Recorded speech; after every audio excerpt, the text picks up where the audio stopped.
Welcome to the Stop Doing Stupid Stuff podcast, where we cut through the noise and get to what's actually working and what isn't in today's workplace. In today's episode, Quiet Exit, What Happens When Your Best Leaders Hit the Wall, host Tim Keefe, CEO of Transform-CX and SDSS Global, and Andreas Wieman take on one of the most underreported crises in business right now, the slow, quiet departure of the people organizations can least afford to lose.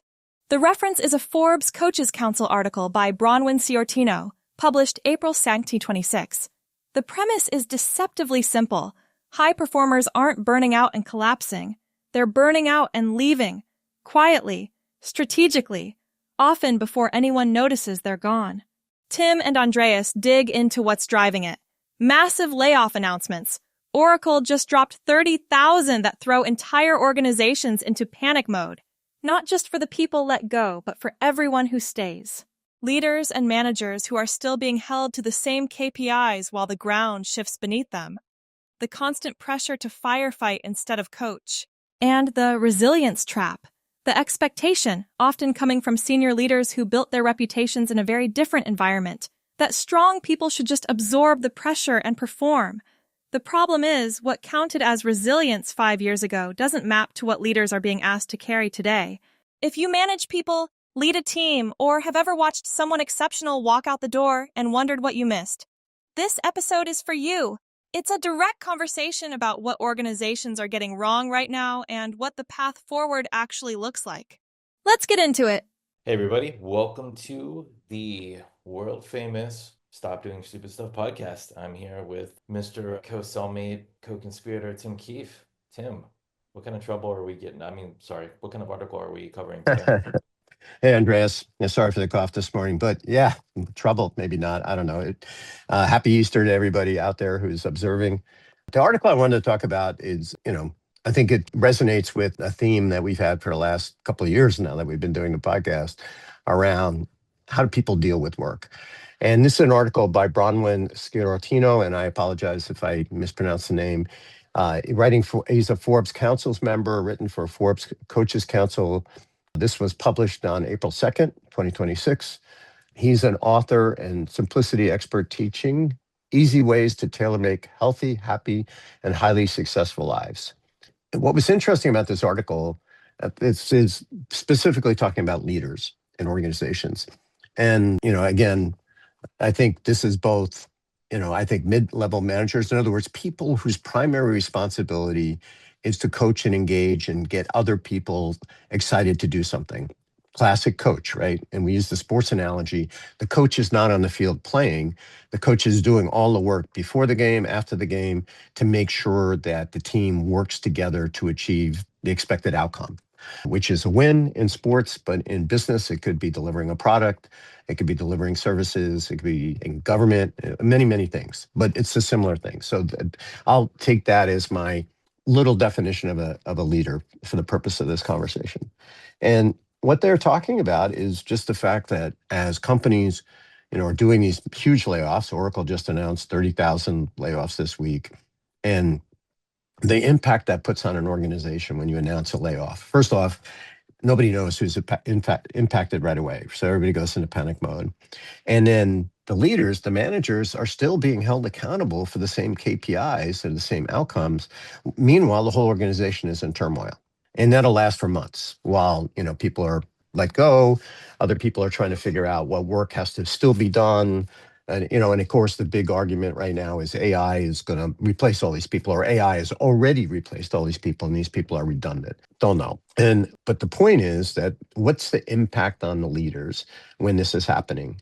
And this could stem all the way up to the CEO, because what's happening is people are moving from being able to act strategically to the point where they're constantly firefighting. I'll go back to my sports analogy. So a coach is thinking about the season, they're thinking about the players, they're thinking about, the player's going to be healthy, et cetera. And that's what they want to be focused on. And then as they come up to each game, they want to be thinking about the tactics that they're going to use against that particular opponent and on that field and that weather and that day in that arena. And that's what they should be doing. But what if during that week or that, the couple of days before that game or that event, they end up firefighting constantly because, oh, wait a minute, I can't do that because one of my players, just got arrested, or, something else is happening, or I got to go to a press conference that I didn't have planned. And so I'm constantly firefighting. I'm reacting. I like to use the alien on the face analogy, but sometimes people tell me that's a little bit either dated or a little bit specific. So let's use the fire hose analogy. So if you've got somebody pointed a fire hose in your face, it's kind of difficult to deal with things other than reactively. Okay. So we'd like to think that as strong people and everything else, we can do that, right? We can do some amount of firefighting. We can, suck it up, put in the hours, but you can only do it for so long. And what this article really gets at is how long can you go in a high stress environment before people start to go, you know what? It's not worth it. And so they start to walk away. And Or they quiet look, quit. or, even worse, they quiet Which, by quit. the way, I just went and filed my taxes, and I came back, and you were still going on. So you're telling me you quiet quit on me. I get it. All right. I'll shut up, but let me leave it at that. Feel free to interrupt, because I don't know why I have to say that, because you're usually pretty good with interrupting me anyway. No, I know, I'm just busting your chops, but I think I think you're right, and you're getting at good points. And I think for the record here on the podcast, I love the alien on the face analogy. One, because it's relatable, and then two, I get to make fun of you for using it all the time. But the fire hose, in the face, if you think about that situation, right? You have a fire hose coming at your face, metaphorically, but you're tasked with still doing other things while you have this fire hose in your face. That's what the article's getting at. And that's the resiliency trap. And now we always talk about environmental circumstances. And, 5 years ago, the environmental circumstances may have permitted you to be resilient and you being able to focus on something because there wasn't, as many variables going on as there is today. And so the leaders at that time are like, well, I was resilient 5 years ago, in a quote unquote, no, my air finger quotes, tough situation. So you should be resilient Right. too.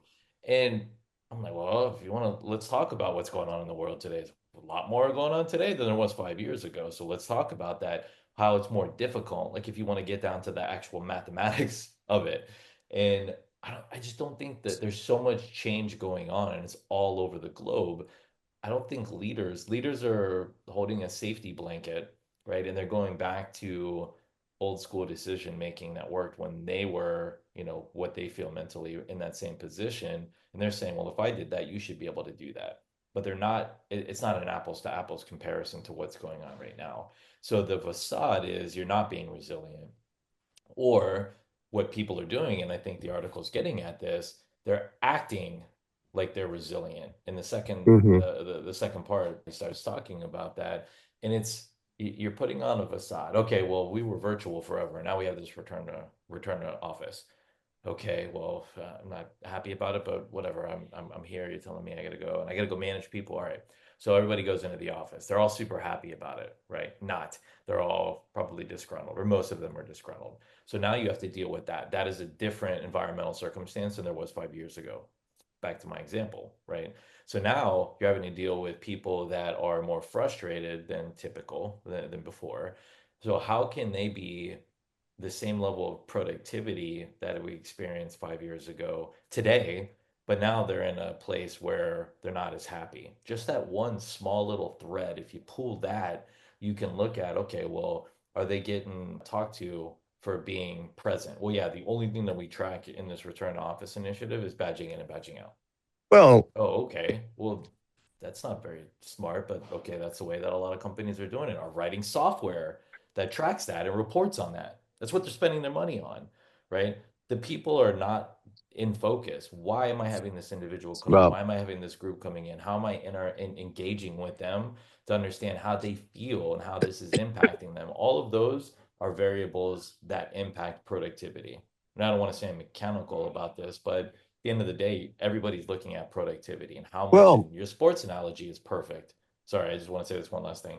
Your sports analogy is perfect because if you think about American football, for example, the coach, yes, they're not physically on the field playing, but they're both pre-game and post-game, they're trying to provide coaching to that player so that their productivity in the moment when decisiveness and resilience is of utmost importance, right? How can they remember what they were coached on by the coach and execute on that and have a high level of productivity on the outcomes?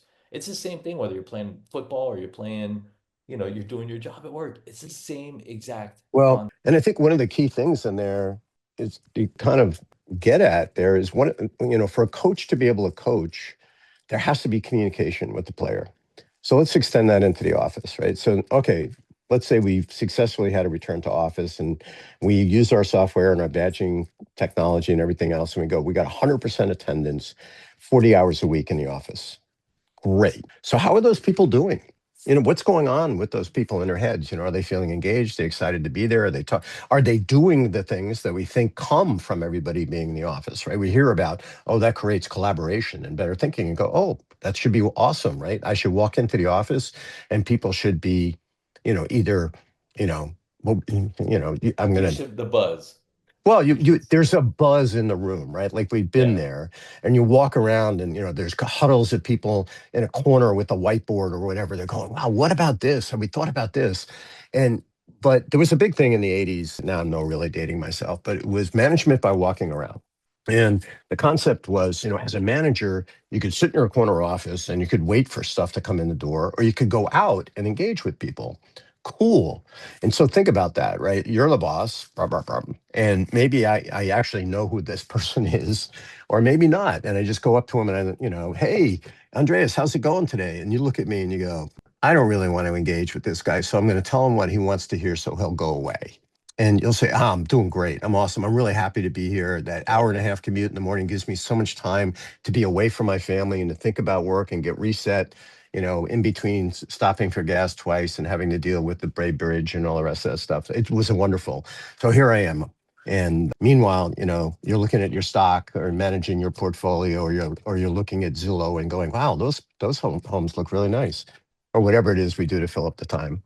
And I think that's pretty critical. And it kind of goes back to the article, in that for the leader to be able to coach, to rally the team around outcomes that we all know how we're going to get there, or more importantly, how we're going to overcome the inevitable snags and things that we didn't plan for, because none of us know enough to have everything in plan.